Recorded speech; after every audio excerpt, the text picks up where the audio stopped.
update ng bayan, maasahan anumang panahon.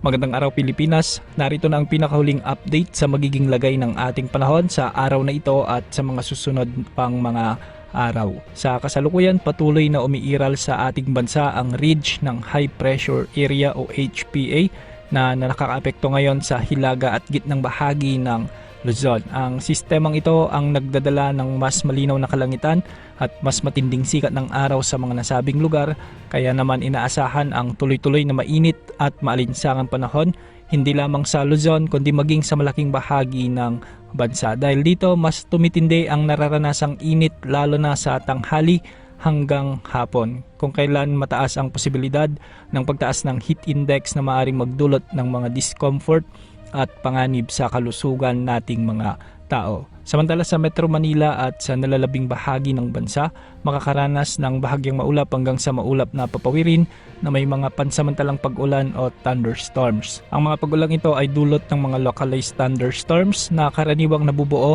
dahil sa matinding init ng lupa at hangin sa araw.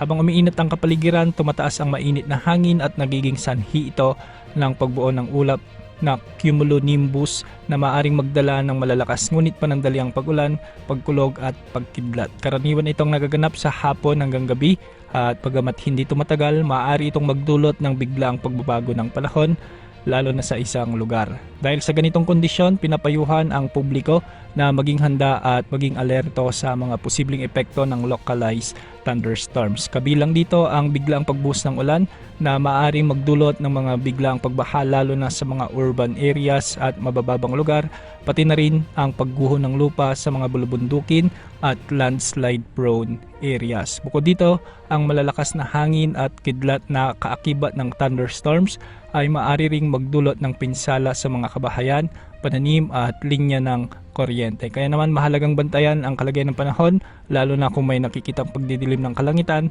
o nararamdamang pagbabago sa ihip ng hangin. Kasabay nito, nananatiling isang malaking usapin ang mataas na heat index ngayong summer season na dulot ng patuloy ng matinding init ng panahon. Ang kombinasyon ng mataas na temperatura at halumigmig ay maaaring magdulot ng heat exhaustion at heat stroke lalo na sa mga bata, matatanda at mga taong may iniindang karamdaman.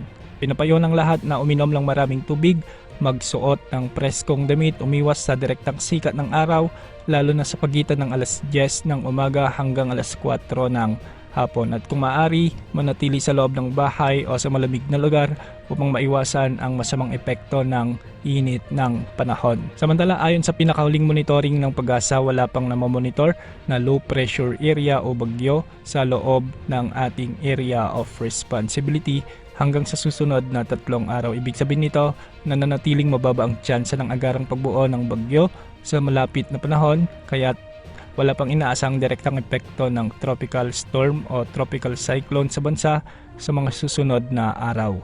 Gayunpaman, hindi ito nangangahulugan na maaaring maging kampante ang lahat dahil patuloy pa rin nagbabago ang kondisyon ng ating atmosfera. Sa katunayan, may minomonitor na tayong cloud cluster at ayon sa Zoom Earth ay may designation na ito na Invest 90W. Patuloy na minomonitor rin ng iba't ibang weather models sa mga long-range weather patterns gamit ang iba't ibang advanced weather models at forecasting system tulad ng Global Forecast System o GFS, European Center for Medium Range Weather Forecast o ECMWF, at maging ang mga makabagong teknolohiya gaya ng AI or Google DeepMind. Batay sa mga modelong ito, may mga indikasyon ng posibleng pamumuo ng tropical cyclone sa mga susunod na linggo ngayong buwan ng Abril, bagamat ito ay nasa maagang yugto pa lamang ng pagtataya at nangangailangan pa ng masusing pagmamanman. Kaugnay nito ay nilabas na rin ng Pag-asa ang kanilang Tropical Cyclone Threat Potential Forecast para sa panahon ng Abril 9 hanggang Abril 15. Ayon sa forecast na ito, nasa katamtamang antas o medium chance na ang posibilidad ng pagbuo ng isang bagyo sa loob o malapit sa Philippine Area of Responsibility. Kung sakaling mabuo ang nasabing sistema at ito ay pumasok sa ating PAR, ang susunod na pangalan na itatalaga rito ay Bagyong Kaloy. Gayunpaman, mahalagang tandaan ng mga ganitong uri ng forecast ay hindi pa tiyak at maaring magbago depende sa magiging galaw ng hangin, temperatura sa dagat at iba pang salik sa atmosfera. Posible pa ring mangyari na ang inaasang sistema ay hindi tuluyang mabuo o kaya naman ay magbago ang direksyon nito at hindi makakaapekto sa bansa. Maaari rin itong lumakas o humina depende sa kondisyon ng kapaligiran na dadaanan ng potensyal ng bagyong ito. Dahil dito mahalaga ang patuloy na pagmamonitor at pag-update mula sa mga otoridad upang matiyak ang kaligtasan at kahandaan ng publiko. Sa kabuuan, inaasahan ang pagpapatuloy ng mainit at malinsang panahon sa buong bansa, dulot ng high pressure area na may posibilidad ng mga panandaliang thunderstorms lalo na ngayong hapon at gabi. Sa mga susunod na araw ay posibleng umiral muli ang easterlies o ang mainit na hangin mula sa karagatang Pasipiko.